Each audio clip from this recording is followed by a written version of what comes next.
Once again guys, hello! Passion ko to, yung pagluluto ng mga ganito.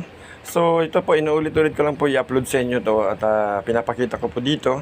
Yung aming plain flavor lang po yan, plain flavor lang po ng aming kangkong chips. Yan po, nakikita nyo naman at dumadami na ngayon yung aming ginagawa ng kangkong chips. So sinishare ko lang po sa inyo na para po magkaroon kayo ng idea sa mga may hilig po dyan sa mga appetizer. So ibahin naman po natin ang inyong appetizer. So ganito po, healthy yan po, healthy foods na fresh from the farm po. Syempre, galing po yan sa Aerostaff Hotel. So, dito po yan ang aming kangkong chips. Dito po yan sa Aerostaff Hotel and Restaurant. So, ini-invite ko po kayo na try nyo po dito sa amin sa Aerostaff. Dito lang po yan sa Bulacan, sa Lumang Bayan, Plaridel po. Salamat and God bless po sa mga viewers ko. God bless. Thank you.